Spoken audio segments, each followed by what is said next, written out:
लेकिन क्या सर आपको लगता है कि मोदी, उद्धव ठाकरे, शरद पवार के बाद अब बिहार और उत्तर प्रदेश में परिवारवाद का खेल खत्म करेंगे? और उससे पहले मुझे ऐसा लगता है क्या नीतीश कुमार का कांड करेंगे लालू यादव से पहले?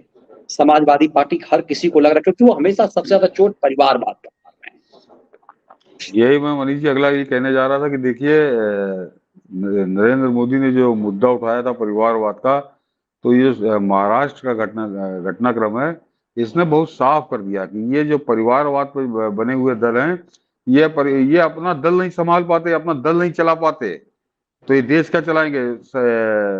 शरद पवार का आपने हश्र देख लिया कि वो टूट गया दल और टुकड़े टुकड़े हो गया। उद्धव ठाकरे को आपने देख लिया कि टूट गया, टुकड़े टुकड़े हो गया। और जहां तक कांग्रेस की बात करिए, तो कांग्रेस जब से आजादी के बाद से कांग्रेस का अगर आप विभाजन देखिएगा, तो कांग्रेस कम से कम 20-22 बार टूट चुकी है, उसमें कई विभाजन हुए हैं। तो ये अपना दल नहीं संभाल पाते, अपना दल नहीं चला पाते, ये देश क्या चलाएंगे? जहां तक आपने समाजवादी पार्टी की बात की, तो समाजवादी पार्टी में भी बड़े बड़े दिग्गज टूट के गए, यह अलग पार्टी नहीं बनी, लेकिन ये वो समाजवादी पार्टी अब नहीं जो जिस समय जिसका गठन हुआ था। तो वो जो मनीष जी आपने कहा कि परिवारवाद तो नरेंद्र मोदी के निशाने पर है ही है। और जहां तक आप राष्ट्रीय जनता दल की बात करिए, तो एक भी आदमी कोई आप उसमें ऐसा आपको लग रहा है लालू ने सिवाय अपने और अपने परिवार के अलावा एक भी आदमी वहां को ऐसा ढंग का लग रहा है जिसको आप राजनेता कह सकें?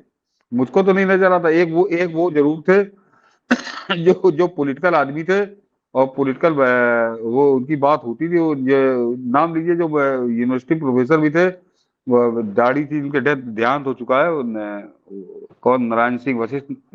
हाँ जो हाँ दिल्ली में चूड़ा दही खिलाते थे, मैं भी नाम भूल रहा हूँ। हाँ राजपूत नेता थे वो बहुत, और हाँ, उन्हें राजपूत वो बेलाग आदमी थे, उनके बारे में लोग बताते थे कि वो लालू को भी टोक देते हैं और बड़े अपनी बिल्कुल शैली में लालू के टोकते हैं। स्टाइल में बोलते थे वो, हाँ हाँ, तो कॉपी थी। वो, तो मैं नाम देखिए भूल रहा हूँ इस समय, तो एक उनको छोड़ के बाकी कोई नेता आपको रघुवंश प्रसाद आरजेडी, सिंह। रघुवंश प्रसाद सिंह, देखिए हाँ बिल्कुल सही आपने नाम लिया, रघुवंश प्रसाद सिंह, एक उनको छोड़ के उनका देहांत हो चुका, बाकी कोई नेता है वहां पे? तो वो तो एक गिरोह की तरह वो भी चल रहा है कि इस परिवार के लोग रहेंगे। और उस दल की स्थिति आप ऐसे समझ लीजिए कि जो 7 साल राबड़ी देवी, जो जिसके लिए खुलकर था कि अनपढ़ है, इतनी गंभीर फाइलें पढ़नी पड़ती हैं शासन की, उस वो 7 साल राबड़ी देवी मुख्यमंत्री रहे, राष्ट्रीय जनता दल में कोई विद्रोह ही नहीं हुआ, तो ये राजनीतिक दल नहीं हो सकता। ये राजनीतिक दल नहीं, ये तो अपना एक गैंग बना हुआ है, समझिए उस तरह से चल रहा है। मगर जो वास्तव में राजनीतिक दल थे, तो वहां पे टुकड़े टुकड़े हो रहे, खुद ही टूट रहे हैं। शरद पवार और शिवसेना आपके सामने है। समाजवादी पार्टी समझिए टूटी फूटी पड़ी हुई है, वो समाजवादी नहीं है जो आज से कुछ साल पहले हुआ करती थी, 8-10 साल पहले। तो ये नरेंद्र मोदी जी का जो मिशन था उस पर वो एक तरह से पूरी तरह खरा उतर रहा है।